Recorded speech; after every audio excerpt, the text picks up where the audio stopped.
Pagkatapos nga namin sa Botanical Garden ay umuwi na kami para naman makapagpahinga na. Pinatulog ko na nga din yan si Sia at nilapitan ko na nga rin siya dahil nga breastfeed siya sa akin. Kaso nga pati nga ako ay nakatulog na rin. Yung lahat nga ng bata ay mga tulog na rin at sila nga ay nagpunta na nga lang dito sa lobby at nagkwentuhan.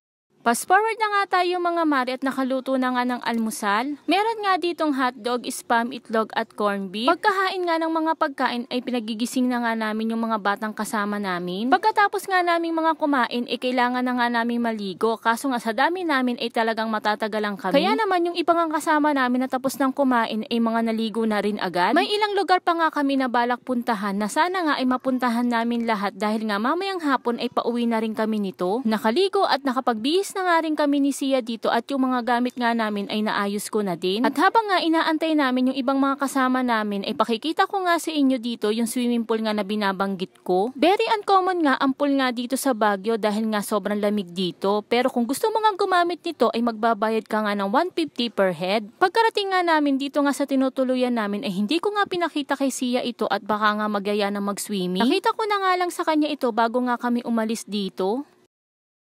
Unang stop nga namin dito ay sa Session Road at maglalakad nga kami papunta nga sa Baguio Cathedral. Madami-dami na nga din tao dito pero medyo maluwag pa rin naman ang daan. Madami ka nga makikita dito habang nga naglalakad ka at mayroon ka nga makikita dito na bilihan ng pagkain, souvenir items at iba pa. Talagang kailangan mo nga dito ng madaming pera dahil nga madami ka makikita at mabibili nga dito. Mabuti na lang talaga at mabait nga itong anak ko at hindi nga nagpapabili. Medyo mahaba nga ang nilakad namin dito at may nadaanan nga kami na bilihan ng mga gulaman kaya naman nagsibilihan na rin ang mga batang kasama namin pati na nga rin ito nga si Sia. Tapos nga ay may nadadaanan kaming mga ganito kaya naman nagpa-picture na rin yung mga bata.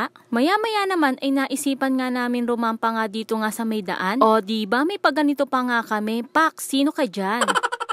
At ilang minuto pa nga ay dumating na nga kami dito nga sa Baguio Cathedral. Katulad nga nung simbahan sa Manawag ay talaga namang namamangha nga din ako dito sa Baguio Cathedral. Ang ganda-ganda nga ng pagkakayari ng simbahan na to at hindi ko nga ma-explain na para bang simbahan nga sa ibang bansa. Nung dumating nga ay nagsisimula na nga ang misa dito. Dahil nga nakasimba na kami sa simbahan ng Manawag ay hindi na nga kami nagsimba dito at bumalik na rin kami. At habang nga kami naglalakad pabalik ay may mga nadadaanan nga kami mga drawing na ganito sa kalsada. At kita nyo naman na magaganda nga talaga ang mga drawing dito. Eto nga mga bata kasama namin ay tuwan-tuwa nga dito nga sa mga drawing. Nakasakay na nga ulit kami sa sasakyan at eto nga si Sia ay nakatulog na. Maaga ko din kasi siyang ginising kanina. Dito naman sa right park naman kami sumunod na nagpunta. Dito pala sa lugar na ito makikita itong mga kabayo na inaarkila at sinasakyan. Hindi nga kami sumakay ni Sia dyan at pinicturean ko na lang siya dun sa isang ang kabayo. Eto nga 3 dalaga ang sumakay nga dito sa kabayo at tinanong ko nga yung kabarkada ko kung magkano nga ba ang arkila at nasa 300 pesos daw ang 30 minutes. May nakita pa nga kami dito na nagpapamassage, siguro ay may inaantay din siya. Dito nga sa tapat ng right park ay may nakita nga kaming kainan at eto nga yung pizza volante, kaya naman dito na lang muna kami kumain. At eto nga ang ilan sa mga in-order namin. At kung lasa naman ang pag-uusapan ay masarap naman ang mga pagkain nila dito. Yung serving nga ng kanin dito ay napakarami. Alas 3 na nga ito ng hapon at eto pa nga lang ang pinakatanghalian namin. Nakatapos na nga kaming kumain dito at bago nga kami umalis ay nagpicture muna kami.